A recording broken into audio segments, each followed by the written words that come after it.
Bueno, continuamos entonces con lo que venía siendo la clase. Les pregunto cómo venimos hasta acá, porque bueno, por ahí vengo hablando mucho, no sé si se está entendiendo, si cualquier cosa saben que pueden pararme, preguntarme lo que quieran. Eh, no sé si viene siendo como mucho material o si van bien, porque lo siento un poco, tal vez está abrumando un poco, ¿no? En este sentido el contenido de la clase de hoy. ¿Cómo vienen?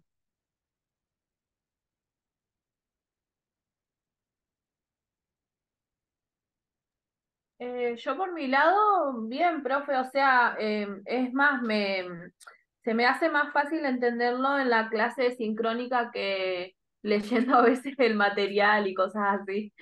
Ok, ok, bueno, perfecto, es la idea. Igual es por la falta de tiempo, digamos, yo ejemplo leo en mi trabajo, entonces por eso aprovecho Muy la bien, clase, como que lo que usted va diciendo lo voy anotando. bien, buenísimo, buenísimo. Sí, sí, la idea, o sea, la pregunta es si se va entendiendo, si hay alguna duda, lo que sea, ya saben que pueden preguntar. Bueno, vamos entonces a continuar un poquito con esto, ¿sí? Estábamos viendo lo que tiene que ver con estas críticas que se hacen desde teorías más actuales a lo que eran los planteos de Piaget. Quiero que se queden con una cuestión fundamental, así que estas críticas no quieren decir que se deje de lado la teoría piagetiana, ¿no? De hecho, por eso lo estamos trabajando, porque probablemente es el autor más importante, sí que vamos a estar viendo dentro de lo que es la materia de psicología evolutiva. Eh, pero bueno, como les decía, ¿no? Esta es una teoría que se escribió hace bastante tiempo y por lo tanto, obviamente que va a haber críticas y va a haber una cuestión de alguna manera ir superando, ¿no? Ciertas dificultades o ciertos planteos que por ahí no eran del todo correctos, ¿no? De alguna manera. Eh, bueno, ¿dónde nos habíamos quedado? Ah, sí, en esta cuestión, ¿sí? Lo que plantea entonces las teorías contemporáneas es que no existe esta tal discontinuidad que planteaba Piaget, ¿no? De no hay representación, así hay representación, ¿sí? Como un momento, como un clic, ¿no? De un momento para otro pasamos de no tener representaciones a sí tenerlas y a cambiar, ¿no? Entonces la manera de pensar. Para las teorías más contemporáneas, y van a ver que tiene esto que ver también con lo que ha sido en el campo de la psicología, ¿sí? El aumento o podemos decir, digamos, la importancia que ha ido ganando lo que es la psicología cognitiva, ¿sí? Que probablemente a día de hoy a nivel mundial es la corriente psicológica más estudiada y más eh, consensuada, podemos decir de alguna manera. Eh, la psicología cognitiva, como habíamos visto, tiene esta tendencia, ¿no? A no pensar las cosas tanto como saltos cualitativos, sino más como, bueno, una especie de trayectoria, ¿no? De continuidad, de una especie de avance continuo, como una especie de que se van incrementando, ¿no? Las capacidades de, en este caso, trabajar con las representaciones. Eh, Bueno, entonces volví un poco sobre el ejemplo que tienen ustedes en la plataforma, ¿sí? Que es este ejemplo de la conservación de los objetos. Para Piaget, esto se daba entonces en el subestadio 4, ¿sí? Que es de los 8 a los 12 meses, llegando al año de vida, digamos. Y van a ver que algunos de los sujetos que están en este experimento que ustedes tienen para mirar son de 3 meses de edad, ¿sí? Yo había hecho 4 o 5, son de 3, 4 y 5 meses de edad. Piensen que quizá a nosotros nos parece poco, ¿no? Esta cuestión de, bueno, decir, ¿cuánto hay? 5 meses, 4 o 5 meses de distancia, ¿no? De diferencia entre este planteo y el planteo que hacía Piaget. Eh, lo que pasa es que en estos primeros momentos de vida, ¿sí? En estos primeros años, como yo les había dicho al comienzo de la clase, los cambios son rapidísimos y probablemente si ustedes tienen hijos, primos, sobrinos, nietos, lo que sea, ¿no? Podrán haber apreciado, ¿no? En estos primeros momentos de vida, como por ahí uno no ve al nene, no sé, capaz que por una semana o, no sé, por 20 días, y hay cambios radicales que se están dando, ¿sí? En ese momento. Y vos decís, ¿Cómo puede ser que en tan poco tiempo haya cambiado tanto, haya aprendido tanto? ¿Sí? Bueno, en estos primeros momentos de vida, entonces, eh, estos 4 o 5 meses de diferencia, ¿no? Entre lo que plantea una teoría y lo que plantea la otra, es una diferencia muy importante, ¿sí? Y sobre todo, como les decía y repito porque es importante, eh, no está este salto cualitativo, ¿sí? De ausencia a presencia, sino, bueno, están desde muy pequeños las representaciones y se van a ir a ver complejizando, se van a ir pudiendo utilizar de diferentes maneras, ¿sí? Pero no está este momento, ¿no? Como de paso de un lado a otro. ¿Sí? Esa, digamos, es, vamos a decir, la crítica más importante que trabajamos desde este momento, ¿no? En lo que es la teoría piagetiana. Vamos a ver más adelante cuando veamos los siguientes estadios y el preoperatorio y el operatorio concreto. Vamos a estar trabajando también con otras cosas que a día de hoy hacen un poco de ruido, ¿no? De la teoría piagetiana, pero en esta clase, ¿no? Lo que tenemos que pensar es en este sentido. Bueno, esto es lo más importante, ¿sí? De la clase 4. Hay dos apartados más que vamos a comentarlos, ¿sí? Brevemente, pero estas cuestiones de, bueno, conocer cómo van dándose los subestadios, ¿sí? Por más de no saber necesariamente a cuántos meses de vida pasa tal cosa o tal otra, ir sabiendo cómo se va dando este desarrollo, ¿sí? Cómo va progresando el desarrollo de este niño o esta niña. Eh, Trabajar lo de las reacciones circulares, fundamental, ¿sí? Piensen ejemplos, ¿sí? Por más que no se nos hayan ocurrido ahora, vayan pensando ejemplos, ¿sí? Si se les ocurre, si quieren ponerlo en los foros para chequearlo con compañeros o conmigo, también está bueno. Creo que es una noción importante que está bueno que quede. Eh, y entonces, bueno, esta diferencia, ¿no? Entre el planteo piagetiano de este salto entre ausencia de representación y presencia de representación, que se da llegando a los 2 años de vida, y estas teorías un poco más contemporáneas, ¿sí? Que de alguna manera ponen eso en cuestión y dicen, bueno, representaciones hay desde que los niños son muy pequeños, ¿sí? 3, 4 meses de vida. Después eso, por supuesto que se tiene que ir mejorando, se tiene que ir perfeccionando, se tiene que ir ampliando la variedad de representaciones que hay y el manejo de las mismas. Pero la diferencia, digamos, que se postula entre un caso y el otro, si entre una teoría y la otra, es bastante considerable. Esto es lo fundamental, entonces nos queda por trabajar, que vamos a trabajar brevemente, lo que son las capacidades perceptivas y los inicios de la comunicación y el lenguaje, ¿sí? Van a ver que igual en la clase que viene trabajamos un poco más sobre lo que tiene que ver con el lenguaje en tanto herramienta, ¿sí?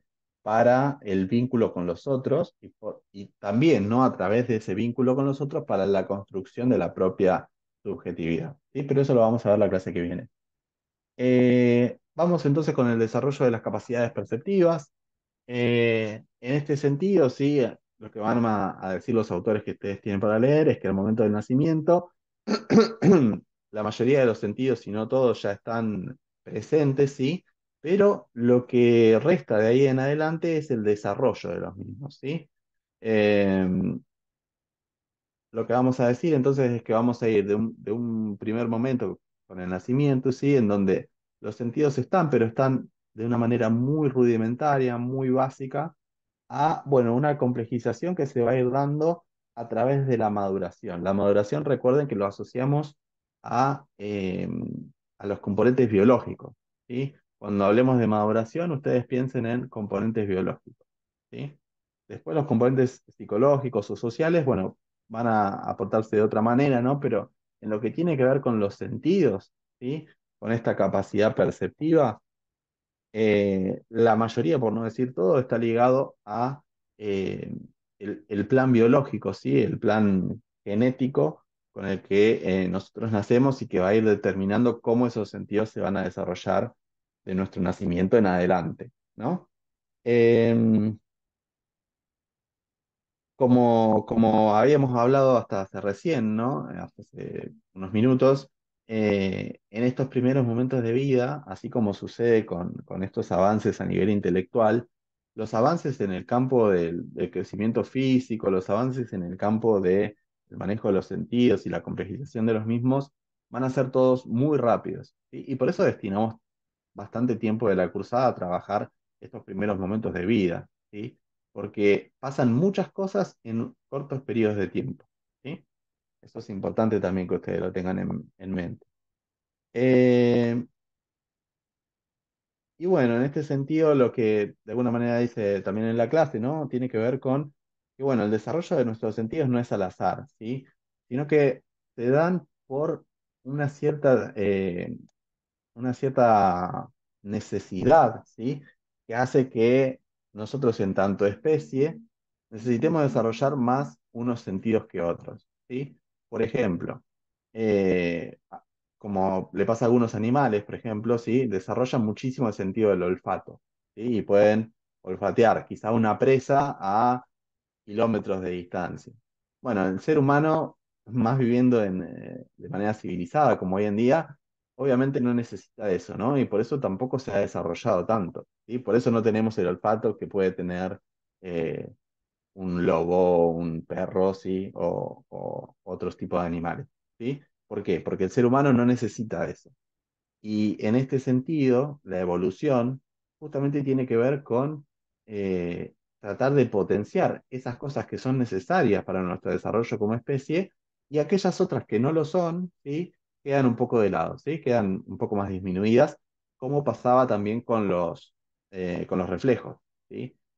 Como habíamos visto, algunos reflejos se mantienen iguales, otros se modifican para integrarse a conductas más complejas y otros desaparecen. ¿Por qué desaparecen? Porque ya no son necesarios, ¿sí?